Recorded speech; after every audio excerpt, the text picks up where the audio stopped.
Good evening and welcome to Dalsan TV English News. I'm Abdrazak Ali, bringing you the latest news and updates from Somalia. Here are the top stories making the headline. NISA forces shut down Hormuz headquarters in Mogadishu. Somalia Prime Minister warns Ethiopia against interfering in Somali territories. Appeals by jailed central bank and treasury officials heard in Mogadishu's military court. Tensions rise as Ethiopian army constructs defensive structures in Gedo region. Tragic road accidents claimed the lives of 10 people in Ethiopia's Somali region. Now welcome back to Dalsan TV English News. Somalia's National Intelligence Security Agency, NISA, has forcefully shut down the headquarters of Hormuz, the country's leading telecommunications company. This follows allegations by Hormuz that NISA troops conducted a raid on one of its facilities in Mogadishu, resulting in vandalism, arbitrary arrests, and the detention of 3 staff members. Hormuz Telecommunications has alleged that troops from the National Intelligence and Security Agency, or NISA, conducted a raid on one of the company's facilities in the city of Mogadishu. Hormuz claims that NISA forces forcefully entered the premises to seize equipment related to the EVC Plus mobile money service, which the company insists is fully compliant with the country's laws. Following the incident, the company stated that the invading forces engaged in vandalism and arbitrary arrests, detaining 3 of its staff members. On the other hand, NISA has released a statement in response, countering the claims made by Hormuz and asserting that the search and seizure operation was carried out within legal boundaries. NISA also accused Hormuz of aiding and abetting activities of Al-Shabaab, following the company's request to address security concerns related to the EVC Plus service. Furthermore, NISA revealed that an investigation has uncovered evidence of some Hormuz employees engaging in suspicious activities and maintaining contacts with criminal elements. The clash between Hormuz Telecommunications and NISA underlines the tensions surrounding the telecommunications sector in Somalia. The government, security agencies, and private companies face ongoing challenges in striking a balance between national security concerns and ensuring the protection of citizens' rights and privacy. Now moving on to our next story, the Prime Minister of Somalia, Hamza Abdi Barre, has drawn a line in the sand, issuing a stern warning to Ethiopia against interfering in Somali territories. He emphasized that a recent sea access agreement signed between Ethiopia and Somaliland holds no validity, and any intervention by Ethiopia would face dire consequences.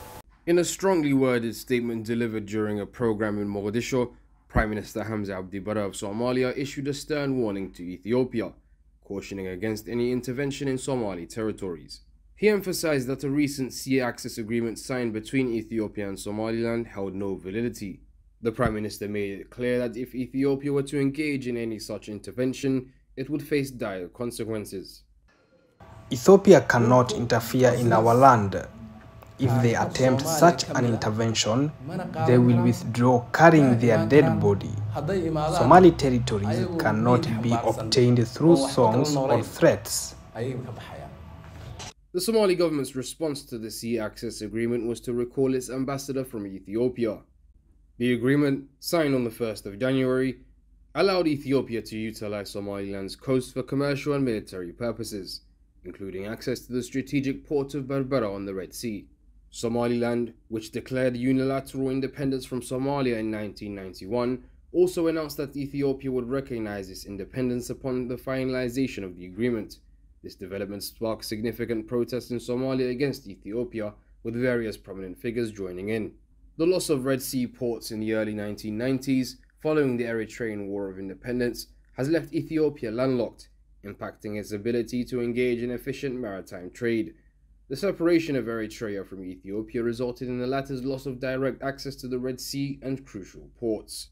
The Prime Minister's warning reflects the heightened tensions surrounding the sea access agreement and the potential implications on territorial sovereignty. The situation remains fluid, and it remains to be seen how Somalia, Ethiopia, and Somaliland will navigate these complex issues moving forward. Now elsewhere, the Court of Appeal in Mogadishu begins hearing appeals from the jailed central bank and treasury officials involved in high-profile cases. The Court of Appeal on Saturday started the hearing an appeal from Ministry of Finance and central bank officials who were convicted last year on corruption charges.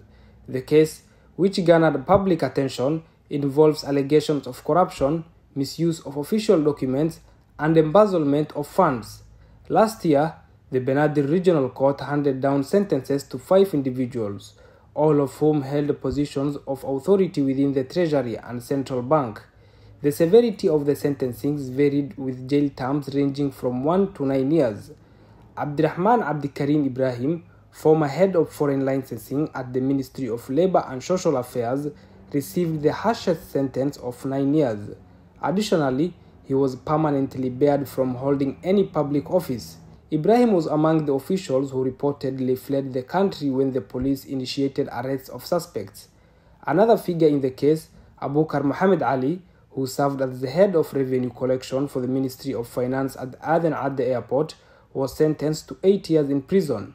Similar to Ibrahim, he was also deemed unfit to hold a public office indefinitely. Sabir Hassan Abdinur, former head of visa extension and verification in the Department of Immigration, faced a 3.5-year jail term for his involvement in the corruption scheme. Abdullahi Mahmoud Osoble, the Director of Foreign Affairs in the Department of Immigration, and his deputy, Omar Ma'alin Noor, each received 1-year jail terms. The manager of the Central Bank of Aden at the airport branch, Mohammed Aden Abdullahi, was sentenced to 8 months in prison. Today's appeal hearing represents a critical moment in the legal proceedings, as the convicted officials seek to challenge their sentences and potentially overturn the verdicts. The outcome of the appeal could have far-reaching implications for the individuals involved, as well as broader fight against corruption in Somalia. The trial and subsequent convictions were highly publicized, underscoring the government's commitment to combating corruption and promoting transparency within the public institutions. Meanwhile, tensions escalate as the Ethiopian army constructs defensive structures in the Gedo region. Concerns over potential conflict with Somalia arises as trenches appear along roads to Beledweyne and Beledhaw to Mogadishu. The sudden construction, after a decade-long presence in the region, has instilled fear among the people of Gedo, raising worries of Ethiopia preparing for war. In a concerning development, the Ethiopian army, distinct from ATMIS, has commenced the construction of defensive structures in the Dolo district of the Gedo region. Local residents have confirmed the placement of defensive measures along the road leading to Beledhaw. The people of the Gedo region have expressed deep apprehension regarding the trenches being dug by Ethiopian army. This unprecedented action has fueled fears of a potential conflict between Ethiopia and Somalia. Residents living in the Gedo region, who have witnessed the presence of the Ethiopian army for the past decade, find this recent militarization deeply unsettling. Moreover, just a few days ago, there were reports of Ethiopian forces harassing 2 women in Gedo region. This incident triggered widespread public anger, although the matter was subsequently resolved by the Gedo region administration without much fanfare. Ethiopia currently finds itself embroiled in one of the gravest crises, as the Somali people vehemently oppose its territorial claims in the sea. The agreement, signed by Muse Bihi Abdi of the breakaway region of Somaliland, has ignited a sense of fury among the Somali population, exacerbating tensions between the two nations. As the situation continues to escalate, the international community closely watches the evolving dynamics between Ethiopia and Somalia, with concerns over the potential implications for regional stability and security. Now, a tragic road accident has claimed the lives of 10 individuals in Ethiopia's Somali region. The collision between a Sony truck and a passenger bus on the Jigjiga-Shabele road has left 12 people injured, some with severe injuries. In a road accident that occurred on the road between Jigjiga and Shabele district in the Fafa region of Ethiopia's Somali regional state, at least 10 individuals lost their lives. Reports from local media indicate that 12 others were injured, with some sustaining severe injuries. The incident took place when a Sinotrack collided with a passenger bus, resulting in the tragic loss of lives and leaving several people wounded. Immediate response and emergency services were mobilized, promptly transferring the deceased and injured to Sheikh Hassan Yabari Referral Hospital, located in Jigjiga town. Authorities in the Somali region have described this incident as one of the most catastrophic incidents to have occurred in the area, emphasizing the profound tragedy it represents. Local authorities are conducting investigations to determine the exact cause of collision, examining factors such as road conditions, driver negligence, and vehicle maintenance.